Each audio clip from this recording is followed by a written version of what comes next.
Así que vamos a empezar. Bueno, por esta sesión no prenderé la cámara, ya lo informé. Pero ustedes sí, si tienen alguna justificación, me la pueden decir. Si no, prendan su cámara, por fin, por fin, por fin.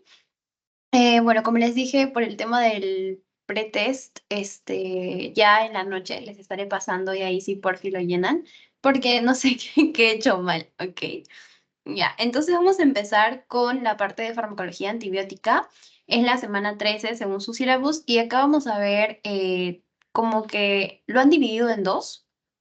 Primero los fármacos inhibidores de la pared y luego tenemos a los que actúan de manera intracelular, ¿ok? Los que actúan en la síntesis de proteínas. También, bueno, hay varias clasificaciones, ¿no? Pero bueno, para dar una introducción sobre los antimicrobianos, como les pusieron en el sílabus, todos los antimicrobianos son sustancias capaces de actuar sobre un microorganismo de manera general, ¿no? Pueden inhibir su crecimiento o lo destruyen. Y tenemos antifúngicos, antibióticos, antisépticos, desinfectantes, un montón, ¿ok? La próxima semana vamos a estar viendo lo que es antifúngicos, antiparasitarios, ¿ya? Esta clase es solamente antibióticos. Ahora, el antibiótico pues es una sustancia natural o química semisintética que se administra para lograr el efecto farmacológico que es inhibir el crecimiento y lograr la destrucción de la bacteria. Entonces, hay una clasificación de acuerdo a su mecanismo de acción, que es lo que vamos a ver. Por ejemplo, tenemos los que son bacteriostáticos, que lo que hacen es inhibir el crecimiento. Los bactericidas destruyen las bacterias. Ya acuérdense que las bacterias tienen una pared celular. Ya acá están. Ah, la pared celular de las bacterias. Entonces, lo que nosotros vamos a querer hacer es inhibir la síntesis de la pared celular. ¿Ok? Y acá tenemos, por ejemplo, a las penicilinas. Acá están las penicilinas, las cefalosporinas, las vancomicinas, ¿ya?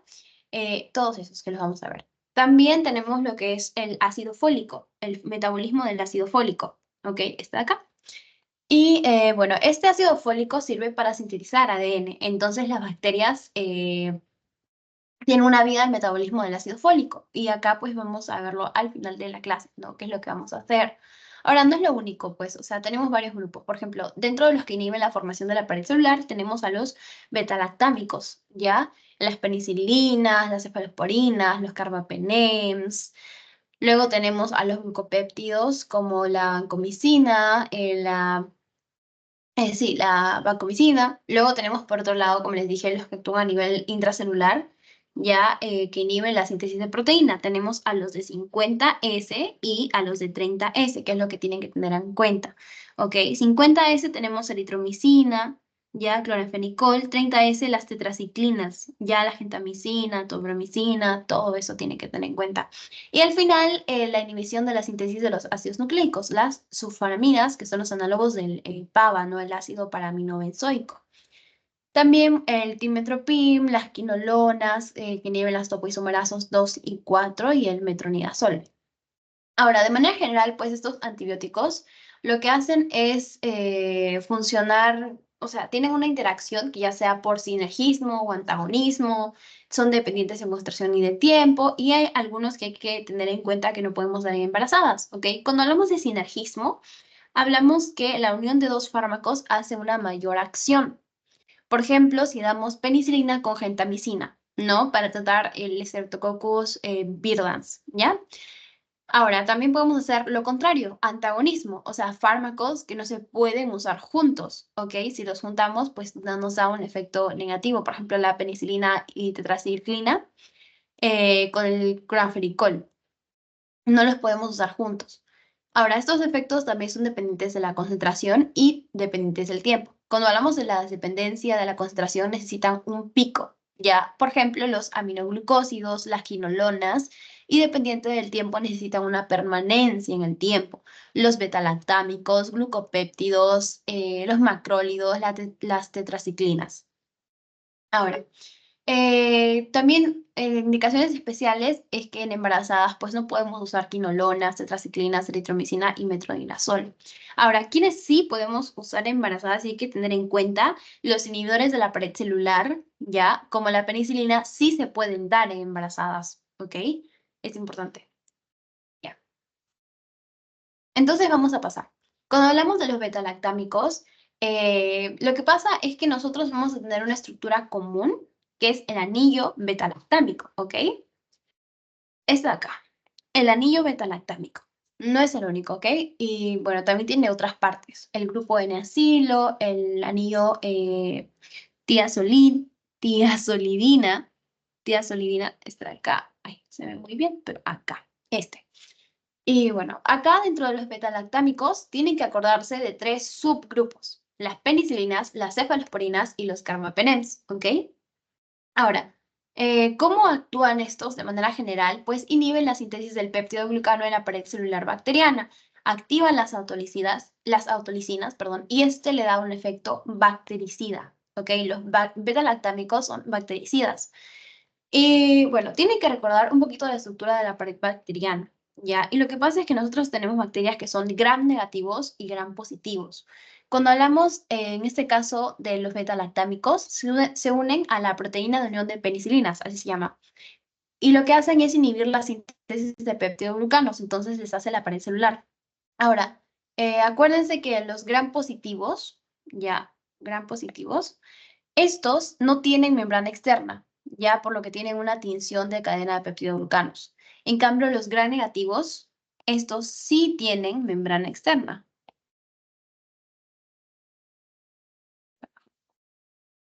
Ya.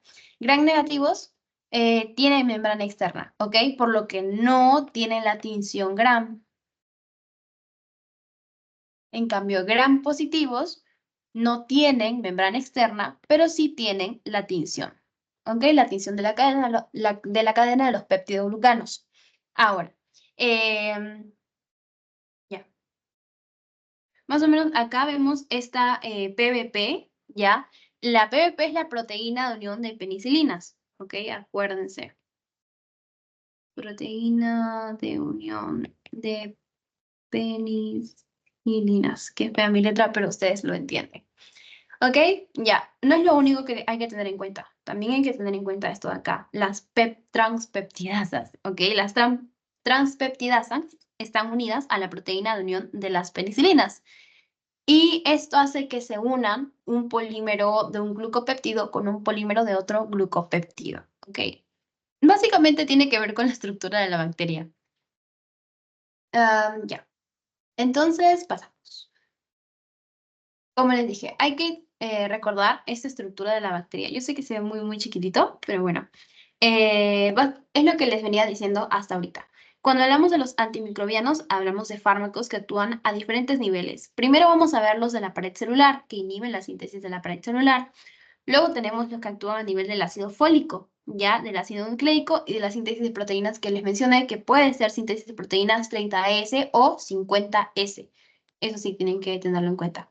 Ahora, cuando hablamos de los tipos de bacteria, gram positivos, acuérdense que se pintan porque no tienen membrana, y gram negativos, como tienen membrana, no se pintan, ¿ok? Ya.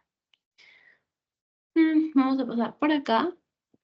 A los betalactámicos, bueno, como les dije, tienen este anillo betalactámico que es lo más característico y actúan en la proteína de unión de las penicilinas. Ahora, las penicilinas pues se van a clasificar de todas maneras. Las clasificamos, por ejemplo, ya, como les dije, todas las penicilinas, como la amoxicilina, cefalosporina, se pueden dar en gestantes y las vamos a clasificar en primera generación, segunda generación y tercera generación. La primera generación tiene un espectro reducido, ya solo actúan en gram positivos. Y como vemos acá, tenemos a las naturales, ya como la penicilina G, esta de acá, la penicilina G. La penicilina G se va por vía subcutánea y no por vía oral, porque son sensibles al pH ácido, se destruirían. ¿Ok?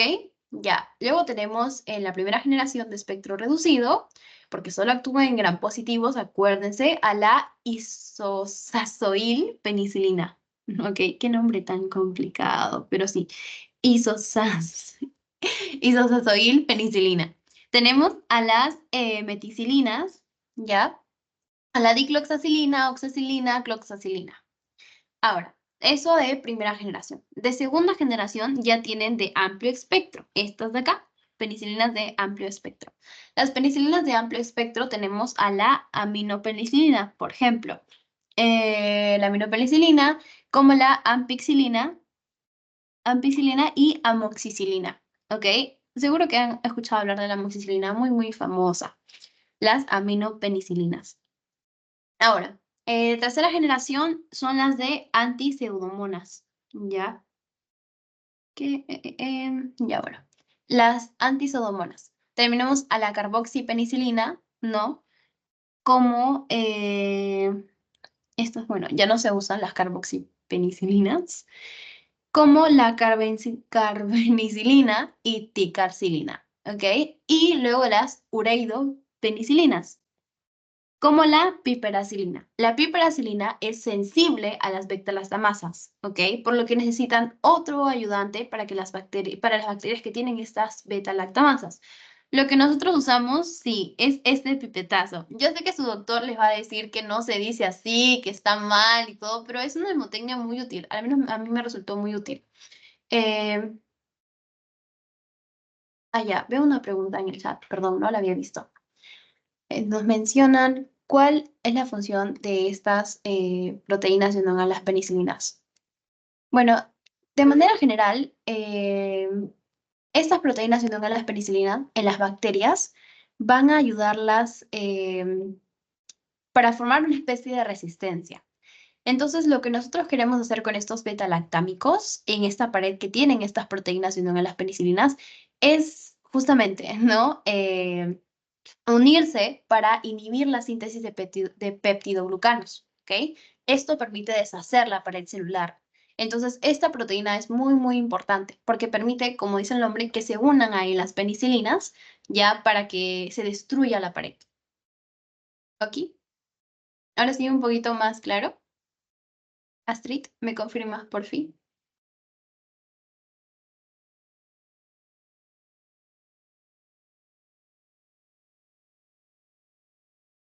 Ya, ok. Igual, cualquier duda, chicos, pueden ir dejándola por el chat. Ya me voy a fijar, así que no se preocupen. Ya, entonces sí, acuérdense de eso que menciona su compañera de las proteínas y no de las penicilinas, porque esta es la diana terapéutica para los betalactámicos, unirse y deshacer la pared. ¿Ok? Ya. Ok, entonces estamos en el pipetazo. El pipetazo es una bebotecnia que es básicamente acordarse de que consiste en unir piperacilina con tazobactam. Ya, también lo podemos combinar con, por ejemplo, el subactam, pero normalmente se combina con el tazobactam y es el pipetazo. Para estas bacterias, sobre todo, que tienen betalactamasas. ¿Ya? Entonces, acordémonos que estas beta-lactamasas son las enzimas que destruyen el anillo beta-lactámico. Entonces, si una bacteria tiene estas beta-lactamasas, necesitamos como un refuerzo. ¿Ok? Ya. Entonces, la farmacocinética. Tiene una absorción oral variable, por ejemplo, la dicloxacilina, ampicilina y amoxicilina son estables en el ácido y relativamente bien absorbidas, ya muy buenas por vía oral. La amoxicilina, acuérdense, porque seguramente en algún punto de su vida habrán tomado amoxicilina vía oral, ¿no? Cada 8 horas y así. Es muy conocido. Debe administrarse al menos 1 a 2 horas antes o después de los alimentos, porque eso sí, los alimentos inhiben la absorción. Ya, quizá les pregunten eso, quizá, no lo sé, pero acuérdense. eh, ¿Quiénes son relativamente bien absorbidos porque son estables? Amoxicilina, dicloxacilina y ampicilina. Ya, los demás se alteran con los alimentos. Entonces, bueno, excepto la amoxicilina. Pero para los demás, acuérdense de todas las penicilinas, ¿no? Que sí, o sea, tiene un grado de alteración. Ya. Bueno, las penicilinas de manera general son muy débiles, por lo que se deben dar sustancias benzatínicas o procaínicas para aumentar su vida media. Y son tiempo dependientes, entonces, lo que les mencioné al inicio. Cuando son tiempo dependientes, pues necesitamos una permanencia en el tiempo, ¿ya? Además, que como se unen al grupo benzatínico y procaínico, esto va a alargar el tiempo de concentración, ¿ok? Llegan a alcanzar concentraciones suficientes para eliminar las cepas susceptibles de neumococos y meningococos, principalmente sobre todo, bueno, principalmente la ampicilina. Ahora, la penicilina también tiene efectos adversos, como les dije, o sea, son seguras en la gestación y en la lactancia, sí, tienen bajo riesgo de toxicidad, pero los efectos adversos que hay que recordar, sobre todo, son las alergias. Hay muchas personas que son alérgicas a las penicilinas, ¿ya? Entonces, estos efectos son los efectos mediados por la hipersensibilidad tipo 1, en este caso, la mediada por la inmunoglobulina E, ¿ya? Y podemos ver rash cutáneo, náuseas, vómitos, urticaria. También se pueden usar en insuficiencia renal, ¿no? Siempre que haya un ajuste en la dosis, porque acuérdense que el riñón está encargado de depurar el fármaco. Entonces, si hay insuficiencia renal, pues nuestro paciente va a tener una especie de toxicidad, no va a poder filtrar el fármaco. Ya. Ah, ok. Ya. Por ejemplo, en casos de meningitis bacteriana, da inflamación, ¿no?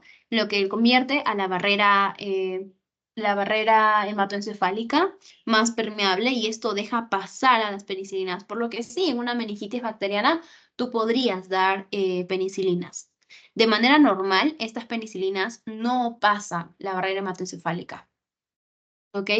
Y como vimos, la excreción es vía renal, por lo que en un paciente que tenga insuficiencia renal crónica, sobre todo, hay que ajustar la dosis. El 10% en el filtrado glomerular, 90% de secreción tubular y ya, ajustan la dosis según la función renal y hay que tener en cuenta que se secretan por vía biliar también, sobre todo la dicloxacilina y la oxacilina. Ya. Entonces, esto de las penicilinas, acuérdense, la penicilina G, como les mencioné, estaba por acá arribita, esta penicilina G se da vía parenteral, ¿ya? Vía subcutánea. Si quieres dar una penicilina vía oral, sería la penicilina B, ya, pero vía penicilina G, vía oral, no. Penicilina G, vía parenteral. Acuérdense de esto. Me parece que les puse una pregunta así en el pretest y bueno, son preguntas de exámenes pasados en general que lo que resaltan es que ustedes tienen que identificar del caso que le dicen del paciente. Si le dicen que un paciente tolera bien la vía oral, no le vas a dar vía parenteral, si no está grave, obviamente, ¿no? Si no está en sepsis, no habría la necesidad de darle vía parenteral. En este caso, lo más probable que daría sería amoxicilina, porque es lo más común. Y sí, pues eso tienen que recordar. Ahora, ¿para qué damos, por ejemplo, la penicilina G para el espectro gram positivo? Como hemos visto, meningococo, estreptococo, algunos enterococos, neumococos susceptibles a la penicilina, estafilococos, pero no productores de las beta-lactamasas, ¿ok? Atraca el Treponema pallidum, por lo que ustedes saben que esta es la causa de sífilis, ¿no? Sobre todo la neurosífilis. Entonces, acá usamos para la sífilis, importante, la penicilina G benzatínica. Acuérdense, se da junto con benzatínicos o procáinicos para alargar la vida media, o sea, para que duren más tiempo. ¿Ya? Ok.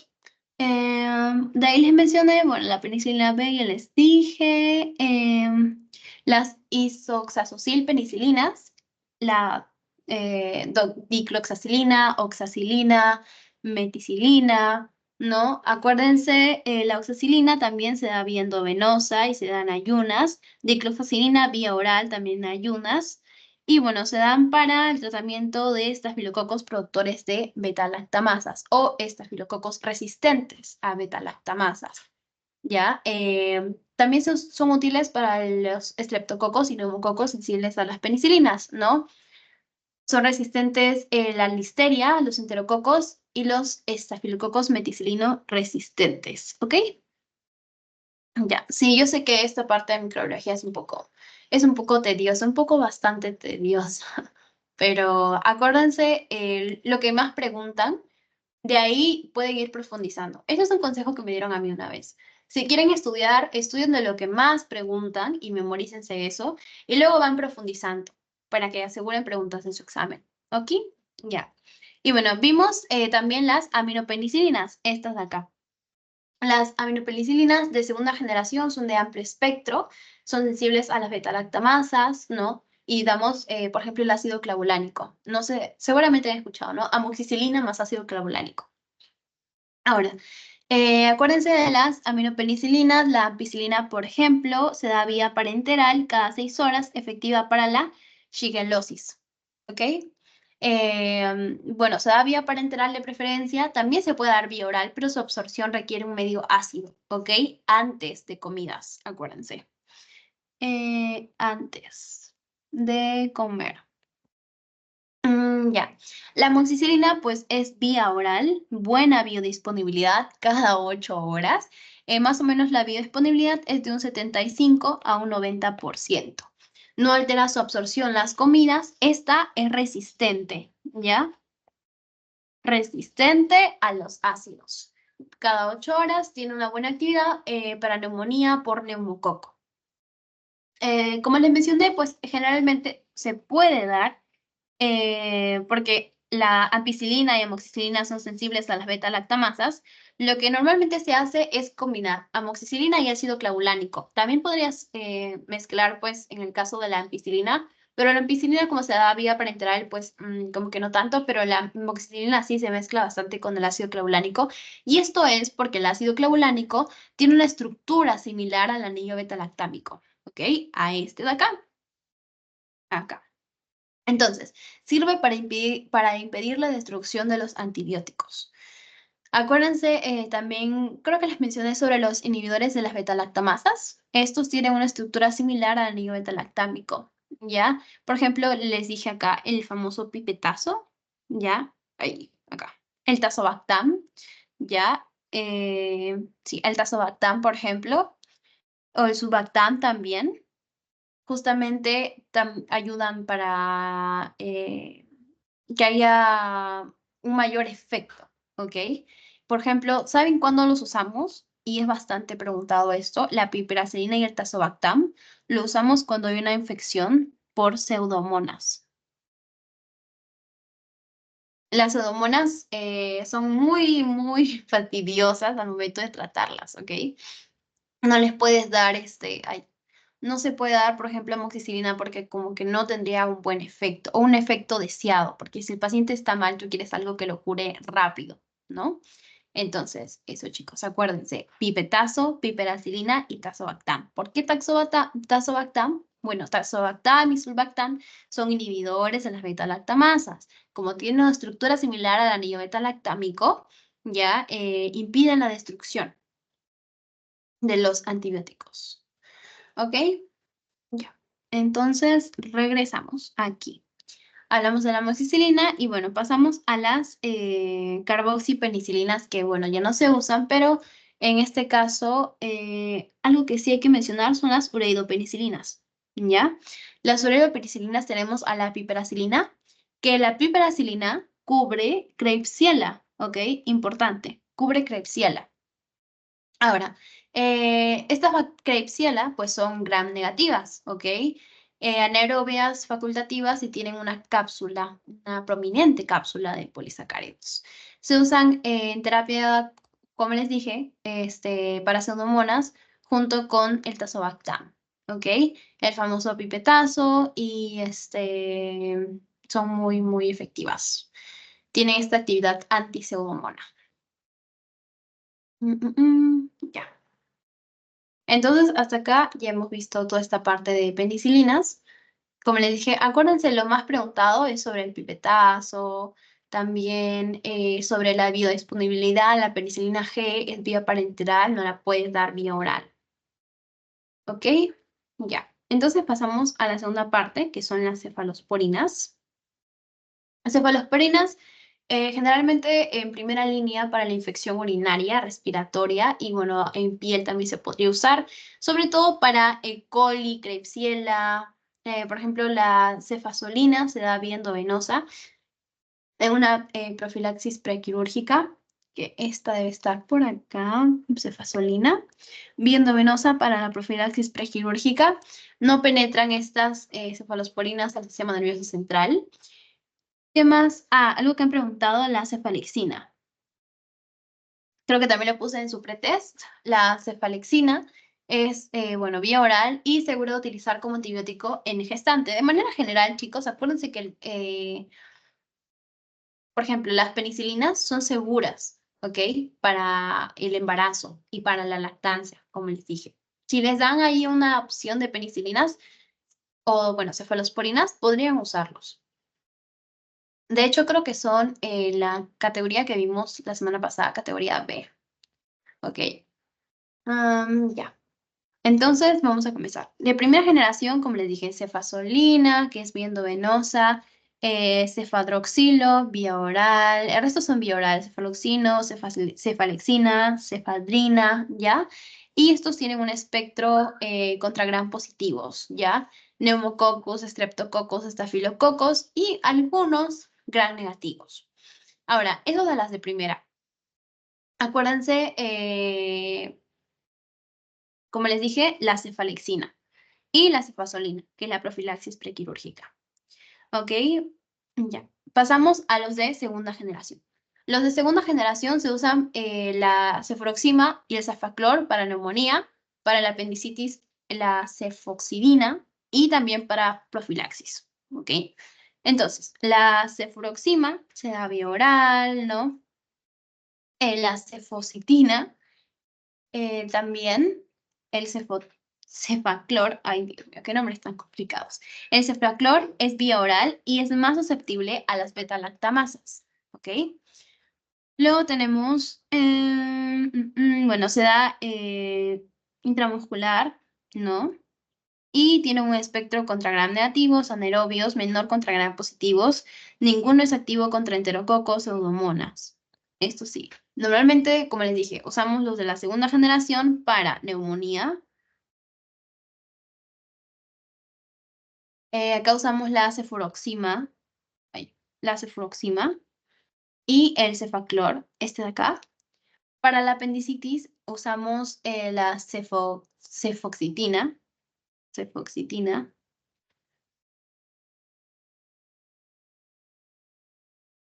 Sí, y eso es lo que más preguntan. Ahora, en la tercera generación tenemos a la más común, no la ceftriaxona. La ceftriaxona, acuérdense que se da vía parenteral y tiene una excreción biliar, ¿ok? Las ceftriaxonas, la cefoxatima, ¿ya? Vía parenteral, la ceftazidina, vía parenteral también, y tiene actividad antipseudomona. Acuérdense que estas atraviesan mejor la barrera hematoencefálica y cubren todas las capas, todas las cepas, perdón, de Haemophilus influenzae, ya atraviesan la barrera hematoencefálica, también Neisseria, por lo que se pueden utilizar para el tratamiento de Neisseria meningitidis, ya que es una causa importante de meningitis, ¿ok? Entonces acuérdense, meningitis. Ya. Sí. También Haemophilus influenzae, generalmente este es el que causa pues las neumonías. Las neumonías. Igual, chicos, no se preocupen. La próxima semana voy a hacer un quizzy, porque esta semana no creo que alcance tiempo, para ir repasando los usos de las bacterias de preguntas de exámenes pasados, ¿no? ¿Qué es lo que más les dicen? Porque he visto, por ejemplo, preguntas que dicen si el paciente es tolerante vía oral o características, y ustedes tienen que ver más o menos qué antibiótico sería el ideal. ¿Ya? Entonces, seguimos. De tercera generación, de cuarta generación, acá tenemos a la cefepima y al cefpiroma, ¿ok? Estos dos son importantes. ¿Por qué son importantes? Porque estos son contra pseudomonas, ¿ok? Como les dije, las pseudomonas es una bacteria que generalmente está en los hospitales, ¿ya? Sí, generalmente está en los hospitales. Es una bacteria muy, muy fastidiosa al momento de tratarla. Y de quinta generación tenemos a la ceftarolina. La ceftarolina es un gran, bueno, se usa para gram positivos. Y tenemos acá a los meticilino resistentes, ¿ok? Entonces, de manera general, todos estos causan náuseas, vómitos, todos los efectos gastrointestinales. Pero, como les dije, son seguras en la gestación y la lactancia, ¿ya? ¿Qué más puede generar náuseas, vómitos, pérdida de apetito, dolor abdominal? Puede generar hipersensibilidad, ¿ya? en una reacción tipo de sulfirán, reduce la síntesis de los factores de coagulación dependientes de la vitamina K. Entonces, sí, deficiencia de la vitamina K. Aumenta la nefrotoxicidad de los aminoglucósidos, ¿ya? Y puede generar colitis pseudomembranosa. Todos estos efectos adversos. ¿Ok? Ya. Bueno, esta es una pregunta de examen pasado que también lo puse en su pretest. Como les dije, la cefalexina y como les dije, todos estos en general que hemos visto de los de las cefalosporinas son seguras de utilizar en la gestación y en la lactancia. Ahora pasamos al siguiente grupo, que son los carbapenems.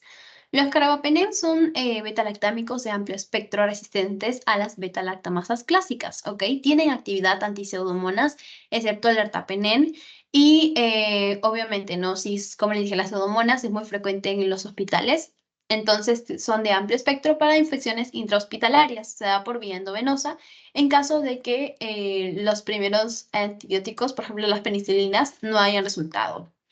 Esta es la clase más confiable contra los organismos BLE. Acuérdense que los BLE son los organismos productores de beta-lactamasas de espectro extendido, ¿ya? Penicilinasas, penicilinasas, cefalosporinasas y, bueno, todas esas, ¿no? La Klebsiella, por ejemplo, tiene este gen KPC que expresa la beta-lactamasa que destruye a los carbapenems. Ok, ojito. Entonces, tenemos acá carbapenems al imipenem. Vamos a comenzar con el imipenem. Este se administra por vía endovenosa, ya en combinación con la cilastatina, lo que inhibe la degradación a nivel renal, ¿ok? Acuérdense. Inhibe la degradación a nivel renal.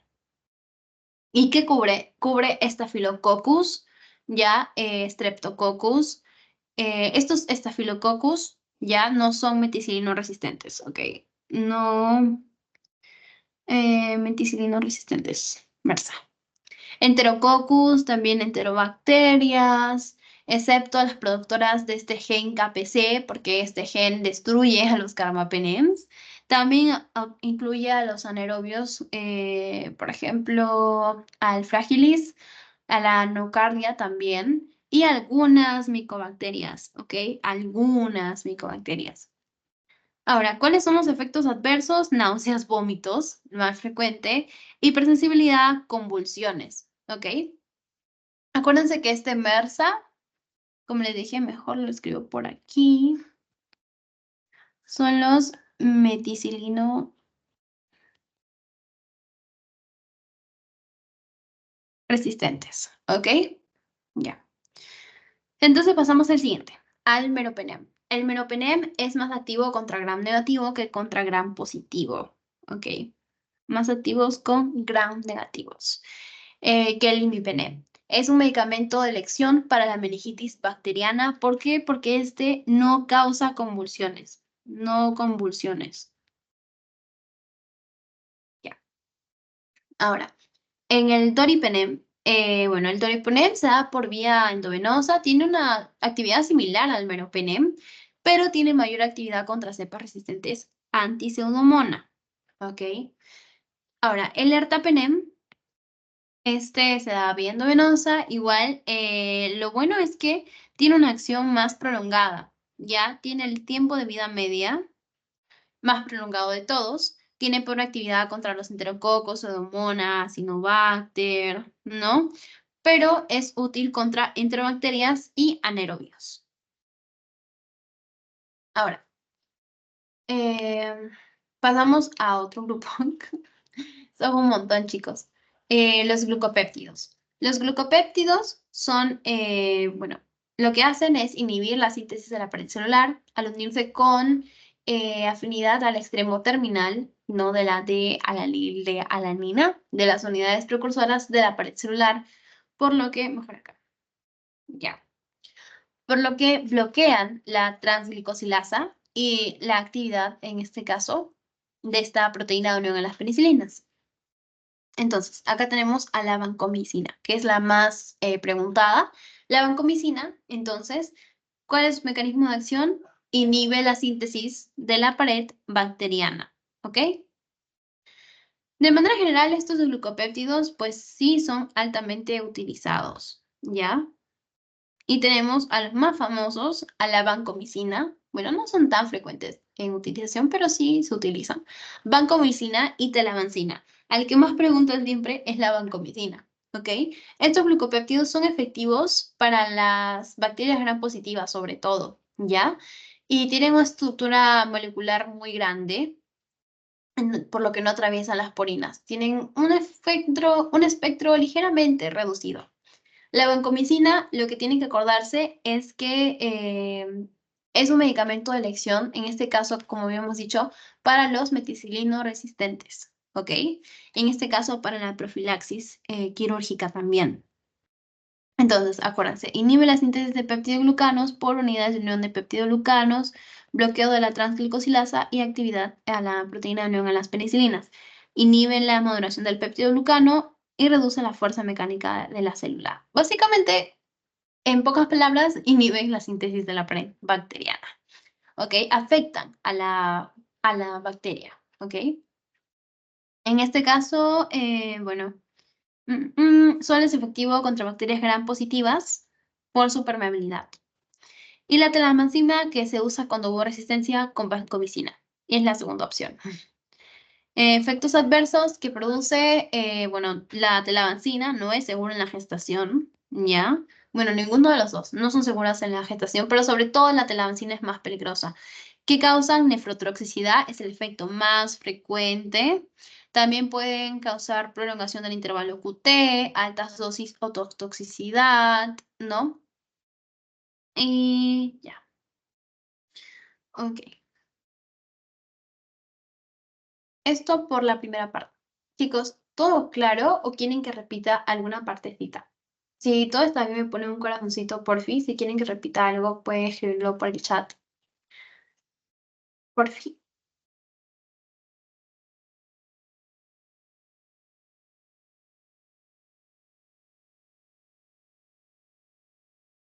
Ya. Entonces, creo que todo está bien. Igual, como les dije, pueden escribir cualquier pregunta que tengan por el chat y yo la respondo. Ya. Entonces pasamos. Creo que escuché a alguien. No fue nada. Supongo. Ya, entonces pasamos con los fármacos, bueno, los antibióticos que actúan dentro de la célula. Así les han puesto, pero son básicamente, tenemos a los que inhiben a la síntesis de proteínas, que son los más importantes. Estos son los bacteriostáticos. Los otros serán bactericidas, ¿ok? Porque destruyen la bacteria. Entonces, ¿qué es lo que tenemos que recordar acá? Acordémonos de la síntesis de proteínas, ¿ok? Cuando hablamos de los inhibidores de la síntesis de proteínas, hay que recordar más o menos un poquito cómo se sintetizan las proteínas de las bacterias. Entonces, acordémonos en este caso que había dos pasos, ya la transcripción y la traducción. Sí, la transcripción y la traducción. Entonces, la transcripción, lees un gen específico del ADN, haces una copia, que es el ARN mensajero, y el ARN mensajero lo que hace en la traducción es construir proteínas, ¿ok? La traducción es la síntesis de proteínas y los ribosomas ensamblan la proteína a partir de aminoácidos en el citoplasma, ¿ok? Entonces, las células procariotas, las bacterias, tienen ribosomas más pequeños que las células eucariotas. Ahora, los ribosomas bacterianos tienen una subunidad 50S y una subunidad 30S. Por eso decimos los inhibidores de la síntesis de proteína de la subunidad 50S y los inhibidores de la síntesis de proteínas de la subunidad 30S. ¿Ok? Y forman juntos un ribosoma, ¿no? 70S. Los eucariotas son diferentes, o sea, ellos tienen una subunidad más grande, 60S, 40S, que forman un ribosoma 80S. Ahora, como estas proteínas son diferentes, hemos visto que hay fármacos que actúan a nivel de una subunidad o de otra subunidad. Entonces, vamos a ver la síntesis de proteínas. La síntesis de proteínas tiene una iniciación, elongación y terminación. En las bacterias, la iniciación se produce cuando las subunidades 50S ya y 30S se unen a la secuencia del ARN mensajero.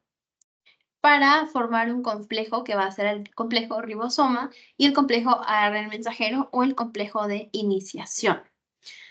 Ahora, el ARN mensajero es el modelo de la proteína que vamos a utilizar, ¿ok? Bueno, que vamos a sintetizar, la nueva proteína.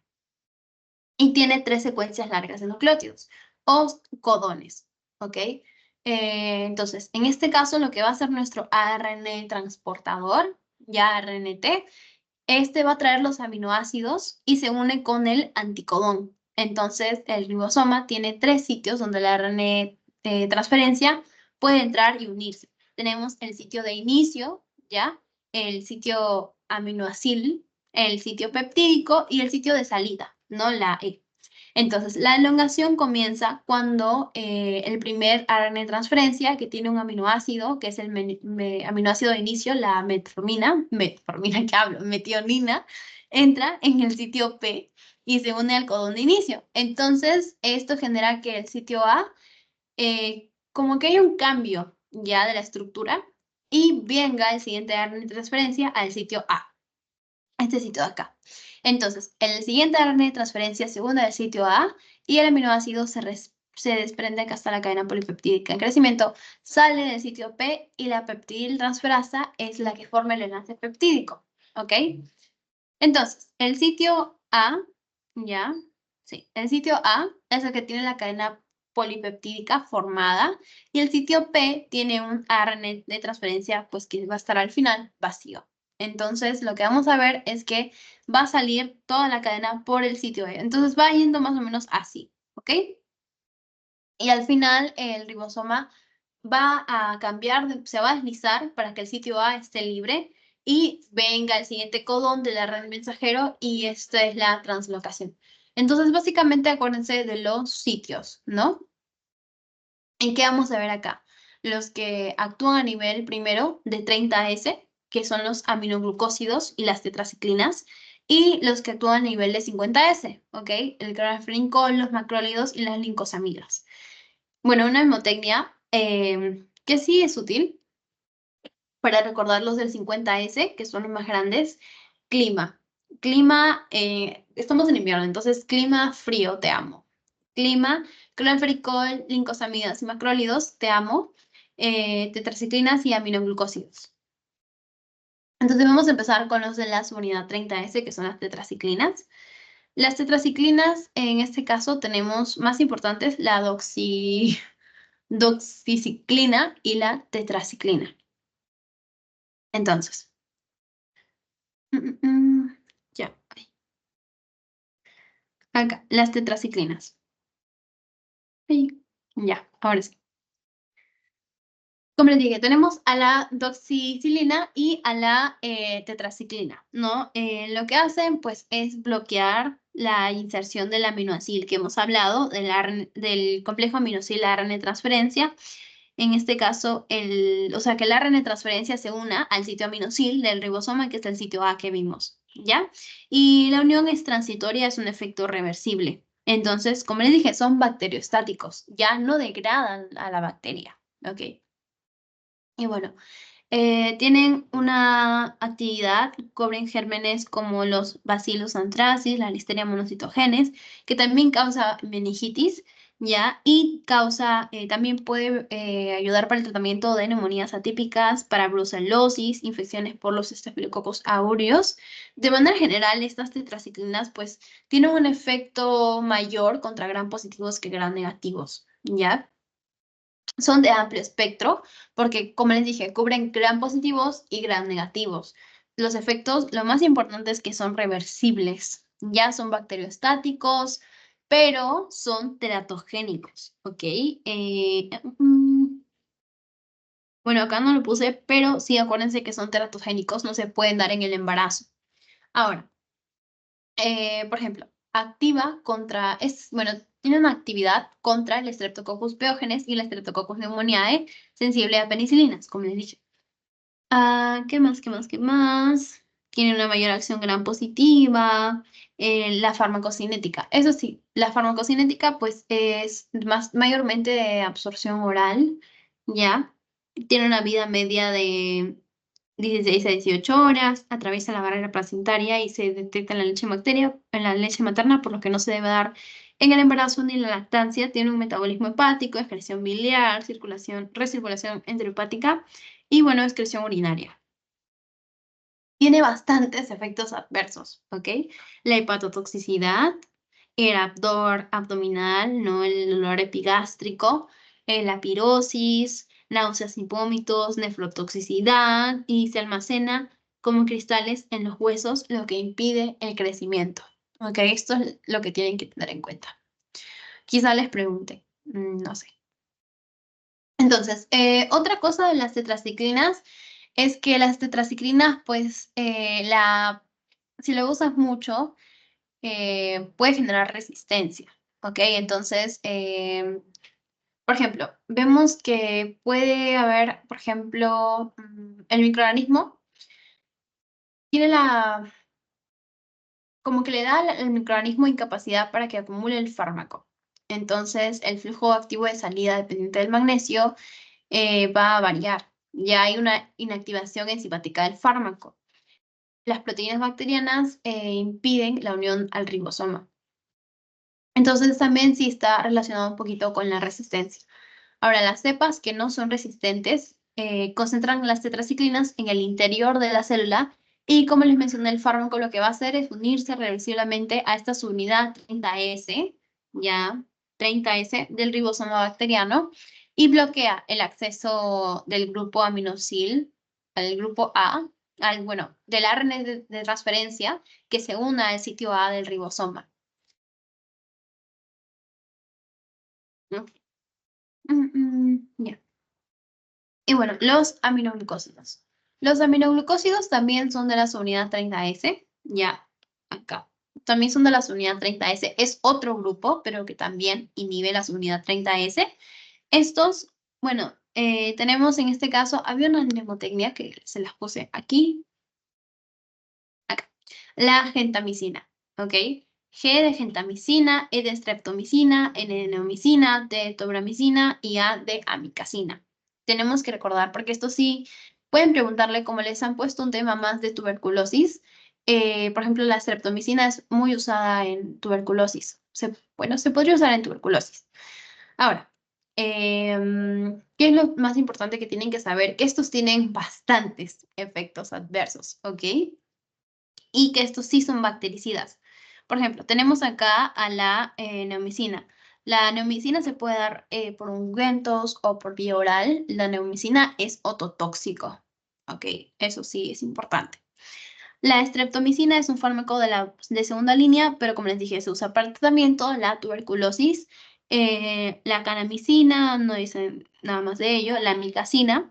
En este caso, si la tuberculosis no respondía con streptomicina, en este caso podemos dar amicacina, ¿ok? Es resistente a enzimas que inactivan a la gentamicina. La gentamicina inhibe Staphylococcus, bacterias gram negativas contra E. coli, Klebsiella, Proteus. No tiene actividad contra anaerobias. Ahora, estos pues son azúcares complejos y están unidos por enlaces glucosídicos.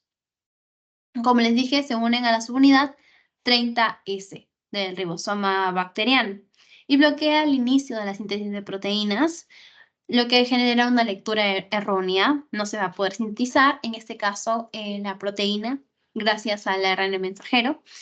Y esto lo que va a hacer es poner un aminoácido incorrecto. Son bactericidas, ¿ok? Esto es lo que tienen que recordar. Los que hablamos de las tetraciclinas son bacteriostáticos. Los aminoglucósidos son bactericidas, ¿ok?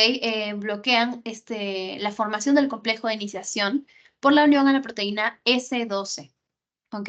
Que bloquea el inicio de la síntesis de proteínas. También bloquea la traducción y la finalización de la síntesis. Entonces, va a poner un aminoácido incorrecto, por lo que no se va a poder sintetizar la proteína. Entonces, tiene bastantes efectos tóxicos, ¿no? Como les dije, la neomicina es ototóxico. ¿Qué más? La streptomicina, la gentamicina tienen toxicidad vestibular. La neomicina también es nefrotóxico, ¿ok?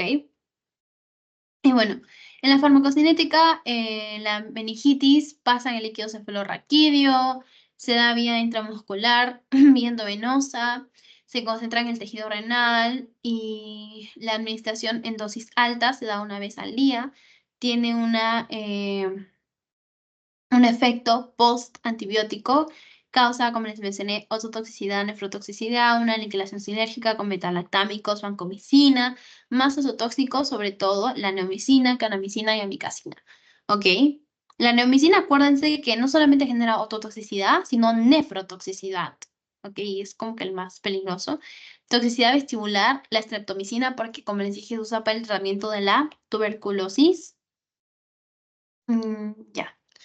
Y de manera general, pues estos aminoglucósidos tienen muchos efectos adversos, ¿ok? También se pueden usar, por ejemplo, contra bacilos gram negativos como la brucela, la Klebsiella, pseudomonas, y generan una sinergia si los combinamos, en este caso, aminoglucósidos con, bueno, si combináramos los aminoglucósidos con las penicilinas, ¿ok? Acá. Ujú. Y, por ejemplo, para una endocarditis, que son Staphylococcus, que es causada por Staphylococcus, Streptococcus, podríamos usar estos aminoglucósidos, ¿ok? Voy a ponerlo acá, endocarditis. Ya. Entonces, pasamos a al siguiente grupo, que son los macrólidos. Los macrólidos es de otra subunidad. Acá es de la subunidad 50S, ¿ok? La subunidad más grande del ribosoma. En este caso, inhiben a la peptidiltransferasa y la translocación ribosómica en la fase que hemos hablado de elongación. ¿A quienes tenemos acá muy famosos? A la eritromicina, acitromicina y claritromicina. Ahorita vamos a hablar de las indicaciones, pero lo que tienen que acordarse es... ¿Dónde lo puse? Ya, bueno, se los digo entonces. Los que tienen que acordarse de estos macrólidos... Ok, acá estaba. Mm, mm. Acá está, ya.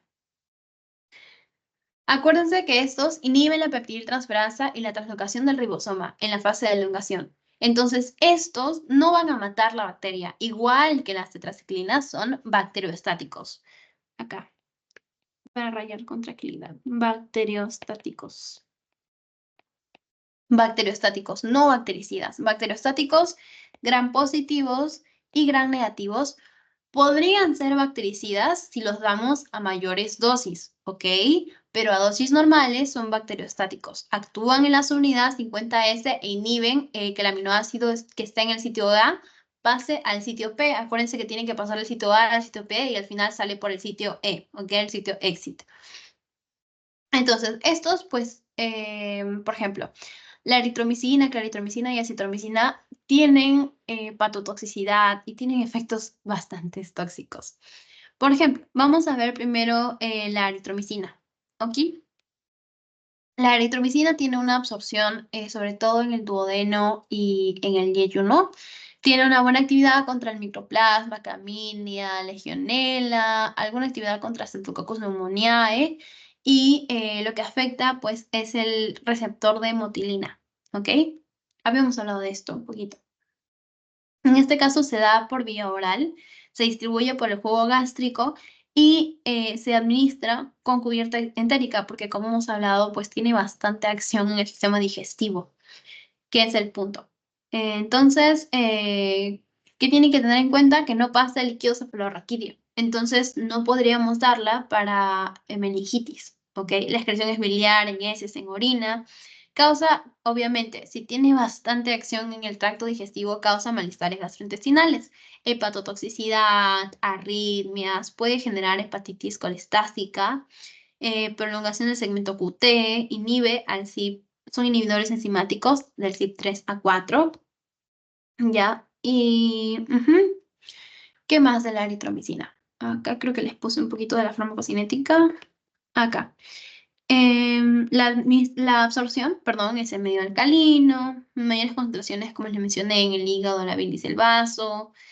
Sí, la eliminación pues podría ser por la bilis, pero no solamente por la bilis, ¿ok? También por las heces y un poquito en la orina, lo cual es medio raro, ¿no? Porque generalmente se elimina por la orina, pero este pues es al revés. Ahora, pasamos al siguiente, que es la acitromicina. Ya, la citromicina, pues esta penetra bien en casi todos los tejidos, excepto el líquido cefalorraquídeo.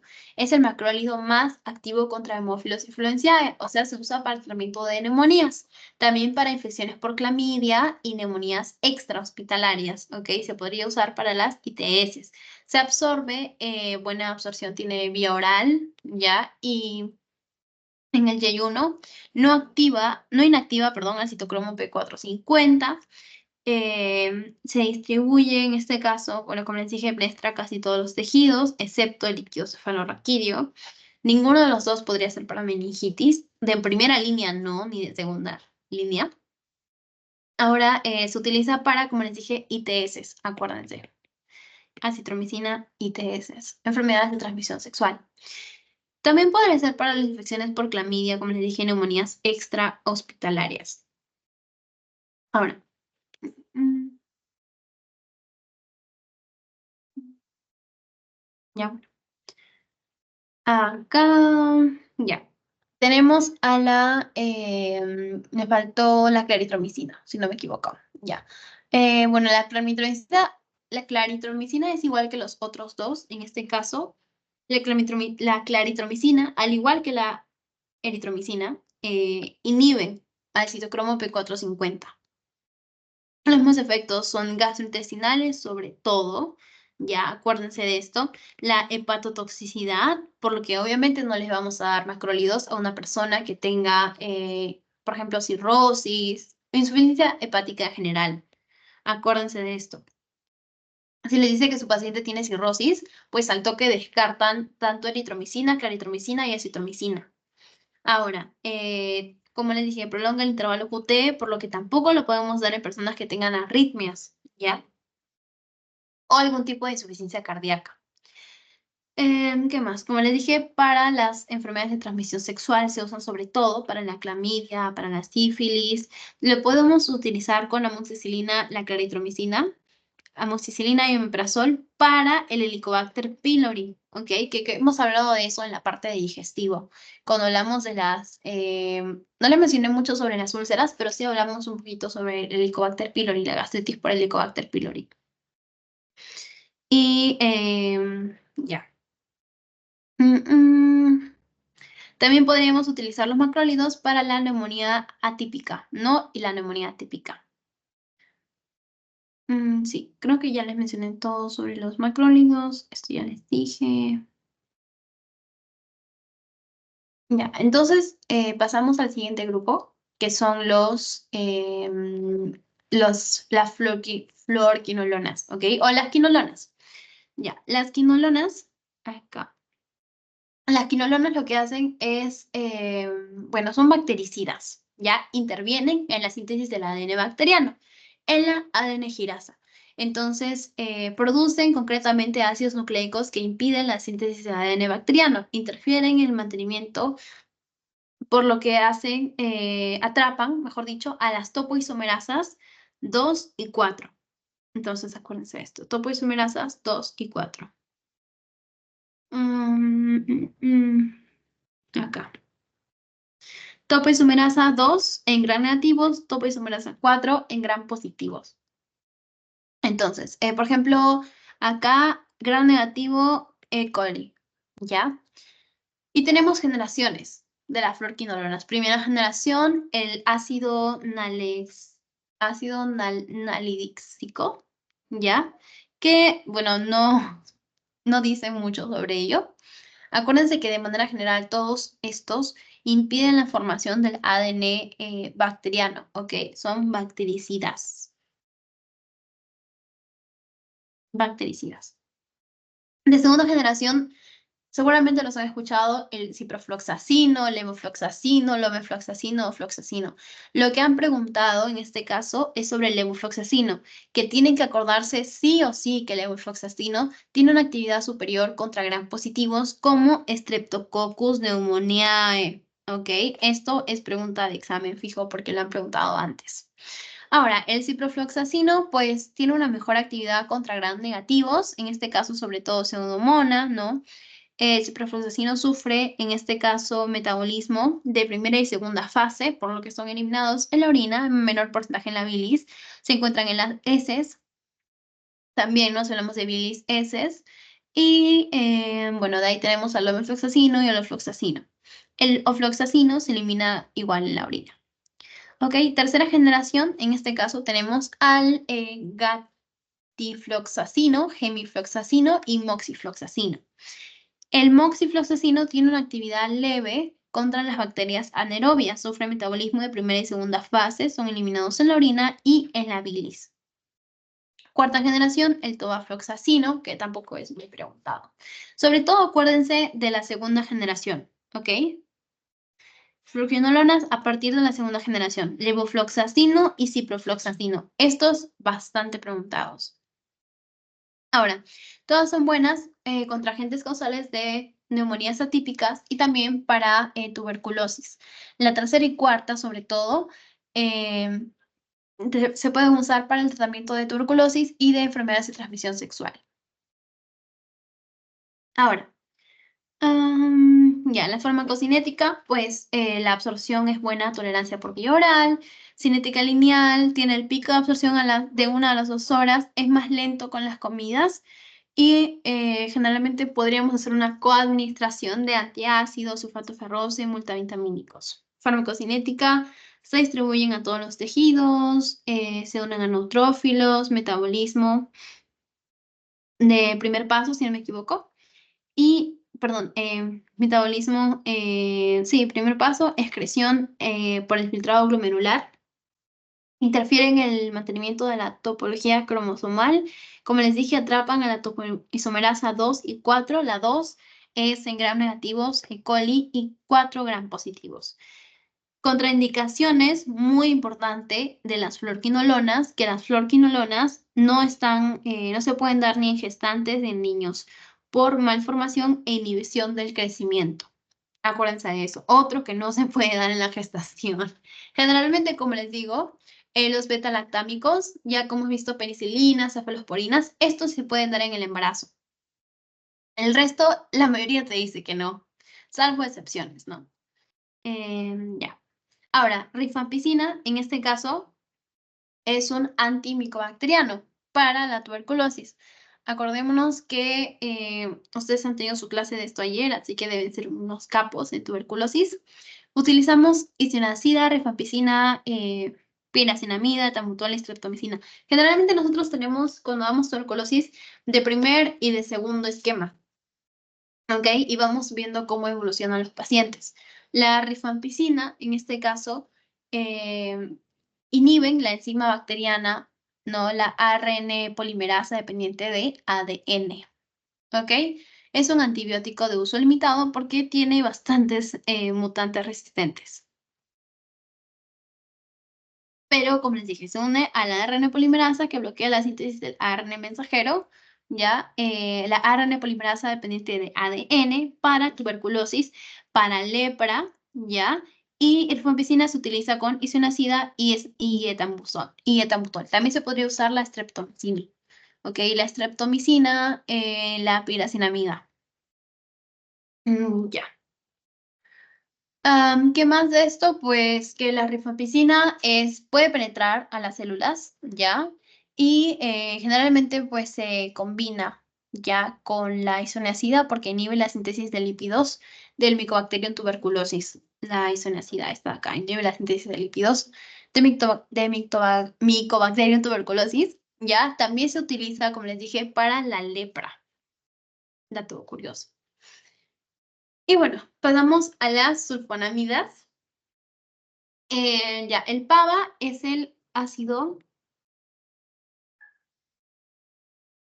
para aminobenzoico. Qué nombre tan complicado. Pero sí, el ácido paraminobenzoico, que lo que hace es inhibir a la dihidroteroato sintetasa y se combina con la dihidrofolato reductasa. ¿Ok? Básicamente las sulfonamidas, acá mejor ya. Esta es la síntesis del folato, en este caso bacteriano. Entonces, inhibe la vía del ácido paraminobenzoico para la formación de purinas bacterianas. Las purinas son importantes para lo que es el ARN bacteriano, ARN o ADN bacteriano. En este caso va a interferir con estas enzimas, ¿no? Con la diptoroato sintetasa y la dihidrofolato reductasa. Entonces, actúan en bacterias gram positivas y negativas y, bueno, algunos protozoarios. Cuando hablamos de negativas, como les dije, E. coli. También podría usarse para la Klebsiella, Shigella, Salmonella. Y bueno, la pseudomona es resistente a estas, así que no se puede usar para pseudomonas. Pero en este caso lo que hacen es alteran el sitio de acción de la dihidrofolato reductasa, ¿ya? Y la dipteroato sintetasa disminuyen la permeabilidad a los fármacos sulfonamídicos. Y bueno, PABA, acá, es más o menos así como se va a formar en este caso las purinas al final. Y para eso necesitamos pues el PABA. ¿Ok?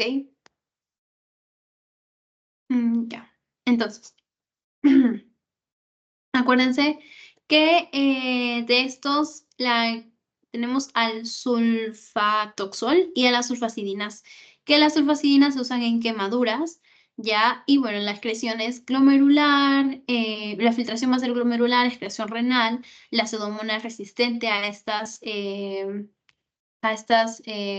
antibióticos, a estas sulfonamidas, ¿ya? Y actúan contra gram positivos, gram negativos, algunos protozoarios, y si no me equivoco, pues eran bastante usadas antes, ¿no? Por eso crearon bastante resistencia. Ya. Mm, mm. Entonces, chicos, ¿tienen alguna pregunta? Si tienen alguna pregunta, me pueden decir para volver a repetir algo normal. Si está todo claro, me dejan un corazoncito, por fin.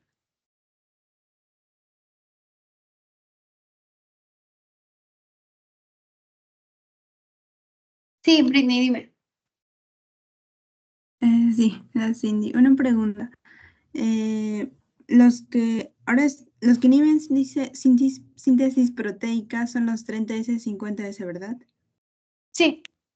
Y los que inhiben síntesis de ácidos nucleicos ya son las quinolonas, sulfonamidas, eso, rifampicina, eso es verdad. Las fluorquinolonas inhiben la síntesis del ADN bacteriano, la rifampicina. Es más que todo antituberculoso, pero también, o sea, inhibe a la RNA polimerasa, por lo que sí. Y acuérdate de las últimas que hablé, de las sulfonamidas, que inhiben la síntesis del folato bacteriano, ¿ok? Entonces, esto va a hacer que la bacteria no pueda formar purinas, que son importantes para la formación del ADN o del ARN. Ah, está bien. Y otra pregunta, ¿el metronidazol a dónde entra? Allá, el metronidazol, si no me equivoco, lo vamos a ver la próxima semana. Ah, ok, está bien, gracias. Yapi, no te preocupes. Pero el metronidazol no es un antibiótico. Oh, está bien, gracias. ¿Tienes alguna otra pregunta? ¿O todo bien? Todo bien, esas son mis dudas, gracias. Ya, ok. Em, entonces, les voy a pasar el post-test. Deme un ratito, por fin.